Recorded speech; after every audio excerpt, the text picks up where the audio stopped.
professionally or personally? What's next? No, I think it's I don't know. It's been quite a year, so I'm trying to kind of like get through this one and figure out what the next right thing is. So I'm sure that's gonna be figured out soon. But really, I'm very grateful for all of the questions and for how honest people have been. Anyway, my question is, even if I found the ending of Endgame very emotional, a lot of people frame it as if Steve abandoned Bucky. But I don't think it's that simple. And how do you see it, and how do you think Bucky sees it? What do you mean at the Avengers Endgame? Yeah, like he went back in time and... No, I mean, I never saw it that way, you know? Yeah. Because if I didn't see it that way, then Bucky didn't see it that way. Because we're the same person.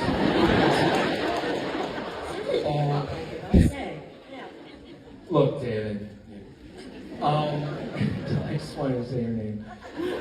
David, it's a sweet ending. It's a sweet ending. Yeah. Because you gotta remember the thing about these two guys, right, is like their youth was stolen from them. Their youth was stolen from them. They both wanted to do the right thing. And it was, remember, it was like the time period, it was enlisting, it was World War II, it was a noble thing to do. But in a sense, you know, for better or worse, they lost their lives in a way. One of them got brainwashed, the other one, the burden of the world fell on his shoulders, right? So at the end of that film, it's sort of like one of them goes, I gotta do this for me. And the other guy is like, I got it, I know. You do that for you and I'll do this for me, you know? So in a way, it was a sweet ending, I guess. Thank you so much. I'm pretty sure he kind of looked at the dishwasher one day and thought, why not? makes a lot of sense, you know? I thought it was kind of funny when I first saw that, you know, in the script. But it is a quick way of doing it, you know, at the end of the day. Just throw it in there with a couple of, you know, leftover dishes and stuff. So I think it was his idea. Thank you. Thank you so much. You have been acting as long as I've been alive, which is quite fun. 21 years. You're welcome. Salut Sebastian, bună ziua, sunt Papi. Thank you. Bună ziua, bună ziua. What's your karaoke song of choice? You know, it's funny because I have 20,000 until someone asks. Yeah. But I think there's good. You can always go Billy Idol. You could go The Doors. There's Beyonce. Wait, yeah. Who? What else? Goo Goo Dolls. Oh yeah, that. I mean, I don't know that one by heart. We're gonna get some lyrics up on the screen if you. Oh, I'm just wondering if you have any advice on getting into the industry? If I have any advice on Getting into the industry. getting into the industry. Yeah. Lovely accent. I could never do it. I mean, it's amazing. Getting to the acting entertainment industry. Yeah, the industry, yeah. You know, it's almost like don't give a fuck. You know, like honestly, like I know it might sound counterintuitive, but like if you just go out there and you have that attitude a little bit, I think whatever the swings are that you're taking are you're gonna hit harder. And at some point, one of them is just gonna go through. And you might not know what way that will be, but as long as you just, like, don't be afraid is a big one. Like, do not be afraid and don't judge yourself, whatever it is you're doing. Don't sit there and like, you know, go over it and ruminate over it and then doubt it and doubt it and doubt it, because that's how you kill all of it, right? Like, try it, and if it doesn't work, then the next one you try again. You know, maybe you try something different, or and if you're and find people that you trust that will give you an opinion. You know, if you're trying like a piece of music or a monologue in front of somebody, like actually see if they, you know, if they can tell you the truth or not. You know, be selective. Don't just pick someone that you know is going to just give you a hard time because they're jealous or whatever. You know. Of those 43 credits, you have stated very much in your personal life you'd like doing karaoke. If you could take 2 of those characters out of those 43 credits in films and TVs you've ever done, who would you take and what song would you sing? What, to karaoke? So 2 of your characters out of the 43 characters you've ever done, who would you take and what song would you sing? I feel like none of the characters I played would be good singers. Oswald killed it, and I think Bucky would... No, Steve from Fresh. That's... Yeah, unfortunately, Steve would probably eat his... And sorry, what? Steve would probably eat his singing partner, so that would be counterproductive. Very good point. Point. Who else? Yeah, I mean, I guess Tommy would be probably would know what to do. TJ Hammond would have done quite well. TJ Hammond, yes. Yeah, I think he would have known. He would have been brave in karaoke. Yeah. So maybe. Thank you, Sebastian. Thank you. Deeply grateful to be here and to see you with my own eyes, flesh and blood. And I'm just so happy that you're here on this planet because we need you on this planet. You know why? Because you're telling the truth and you're sitting up here, you're standing in front of all these people and owning something that's so difficult and so painful. And I think it's one of the greatest possible, bravest things that anyone can do. And it's a great sign of how far you've come. And a great sign of you going forward. So thank you for coming.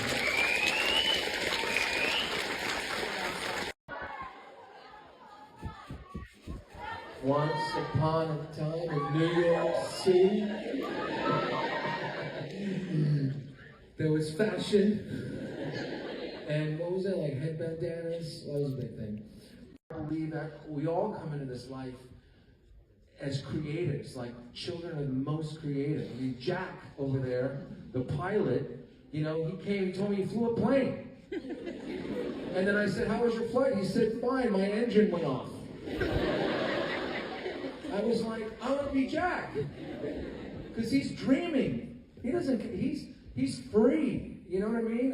And the older we get, the less freedom we get because we're constantly being told how to be and we're looking at different people. And so, yeah, I think so. I think he could be a great dad. I mean, would you guys want to see him?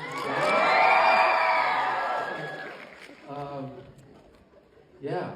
What would his son or daughter dress up as for Halloween? I don't know.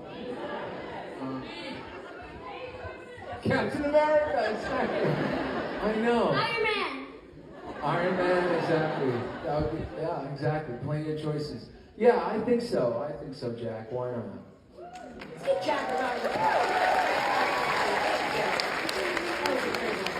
Only choose one song to listen to for the rest of your life, what would it be and why? One song for the rest of my life. Oh, God. No, I was going to be like, she's a maniac. No, not that one. That one go. I could listen to anything by Hall & Oates and I'll be fine. This Must Be the Place is a really good one. Always puts me in a good mood. I don't know. Maybe that. It's tough. That you're gonna one song for the rest of your life is gonna be going insane. But allowing yourself to spend time with whatever it is that you're looking at. You know, whether it's music, whether it's painting or something. Is it bringing you joy, or is it torturing you? You know, if it's torturing you, then maybe it's not for you. Great advice that I was given in acting school. If you're gonna steal, and everybody steals, by the way. Everyone always steals, the greatest artists or whatever. Okay, if you're gonna steal, steal from the best. Don't look at somebody, you know, like make sure that you're looking at the right people that are influencing you. It's really important, and the support around you. You know, friends are a big thing. my closest friends are the people that I've known, like, that I went to high school with, that I've known for 15 plus years, because they can tell me the truth, you know, and they're not afraid to support you. They're not competing with you. You know, it's tough. You're asking a really hard question.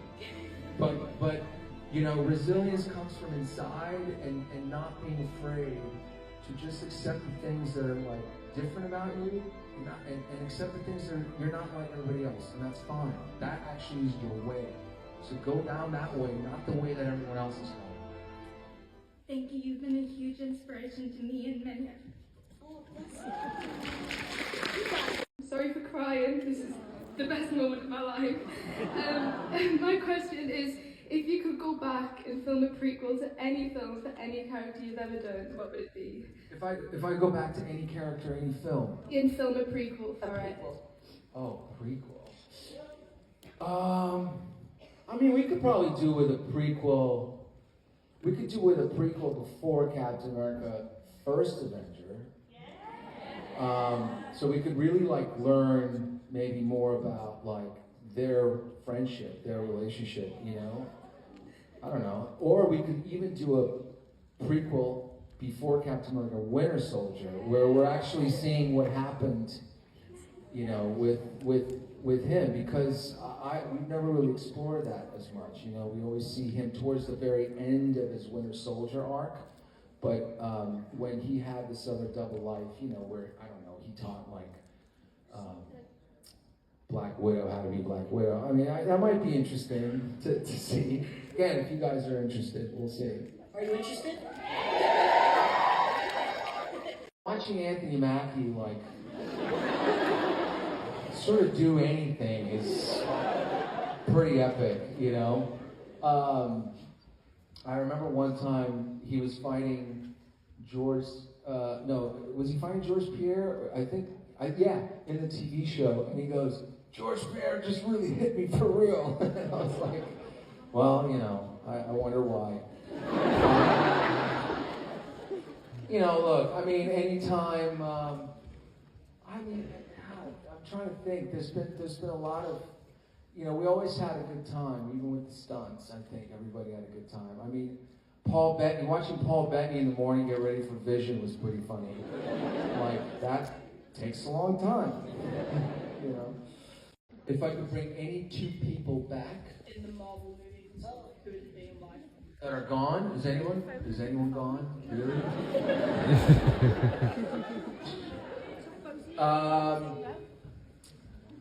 Do I want Steve back? Still like brief though, you know what I mean? Yeah. No, Steve Rogers should come back. Come on. I think that would be fun. Would love that, obviously. Who else?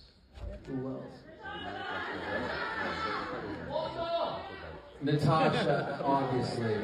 I mean, there's about 27 films with Natasha that haven't been done yet that I keep pushing for, but yeah. There you go, Natasha and Steve Rogers. I felt like I grew up a lot, you know, and as a result, Bucky grew up a lot in a way, and that's what I was saying. Every time I go back, it's different because I'm different. I'm constantly, I think, or trying to at least evolve, right, and keep growing and keep questioning, and still got my own demons, you know, here and there, like, and he does too, and so it's always different for me in a way, but it's been nice to have this sort of parallel, you know, in life of like a brother I never had. That's how I look at it. I was an only child, you know, so Bucky's like this sibling I never had, and so we're always tied. You know, it's all different, right? Every character is different. Bucky's, it's weird. Again, like, because you kind of keep coming back to it, something about it is always familiar. It's always, I mean, you know, it is different, but there's a familiarity there. So I have kind of like, sort of a small hand with him, you know. With these other characters, I mean, it all can be different. It depends on how much is required of you. And let me tell you that last thing was not very easy at all. So I think it takes time, but I look at it like, I look at characters like relationships, you know? You're in a relationship, like, it's like, I don't know if you ever heard that saying, but it's like, when someone's going like, oh, I just broke up with this person, like, how long is it gonna take you to get over them? And I go, how long have you been with them? 4 years. Well, 4 years. You know, I mean, there's a little truth to that sometimes. It's like, it's not just, you know, I try, like, when I get in there, I don't really think for myself. I try and, I'm in that thing. I'm in that person as much as I can. And so, you know, it takes a second, but you definitely learn about yourself every time. It's tough. I mean, the thing for me with acting was, you know, it was like the first time like I felt like I could speak.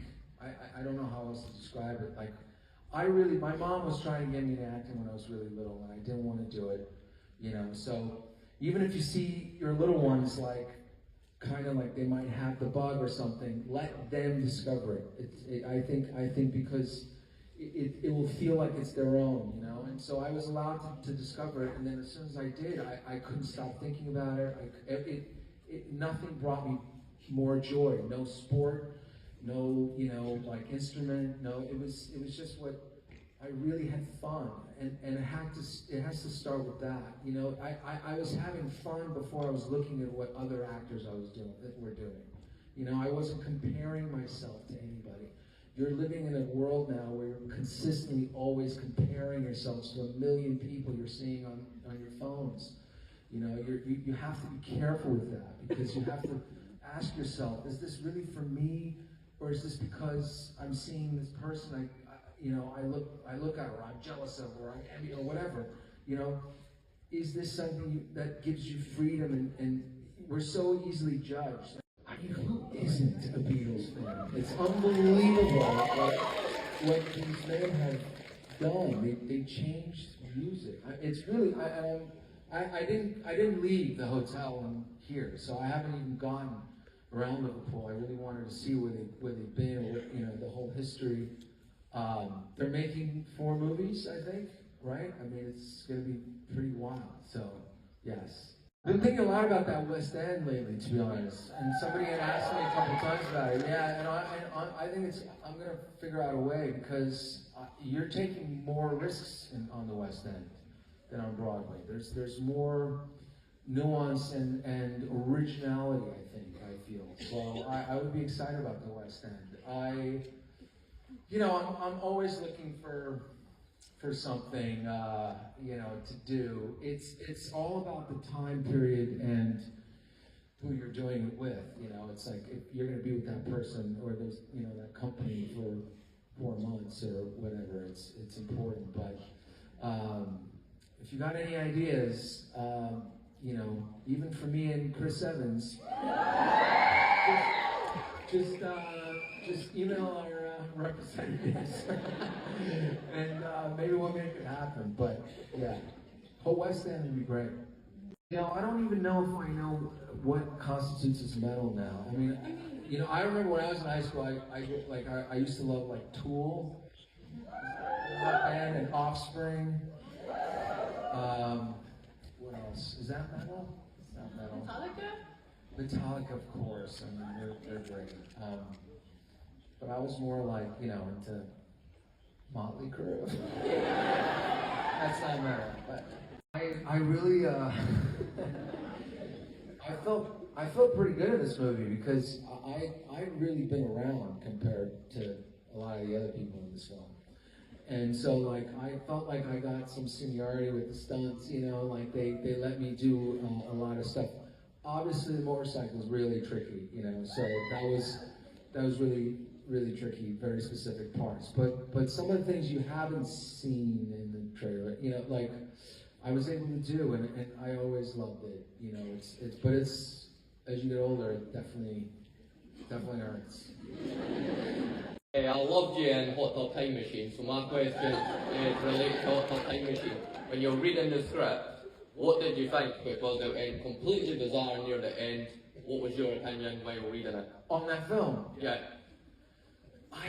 it was just like all of the great 80s movies that I loved growing up, you know? Like, my character was just annoying, you know, kind of guy that thought he knew everything. But I just thought it was a fun film and an homage to those 80s movies with John Cusack, who's like a big 80s guy, you know, and Crispin Glover from Back to the Future, who I love. So. Favorite 80s movie? Oh It's hard God! to I mean, pick. I love The Breakfast Club. I love a lot of stuff with Molly Ringwald. Yeah, Green Pig. I love Weekend at Bernie's. It's classic. I want to remake that. I don't know. Yeah, there's a lot. Who's your favourite between Gossip Girl and Once Upon a Time? Yeah, I love them both. You know, I'm happy with both because they were both very big pieces of my life at the time, and it was really, I got to go back to a job, and they were great. So I love them both. Although I had a really, Mad Hatter was super fun. I mean, it's not every day someone goes play the Mad Hatter, so I wish that I'd had more life, but it was fun, and I'm glad that you enjoyed it.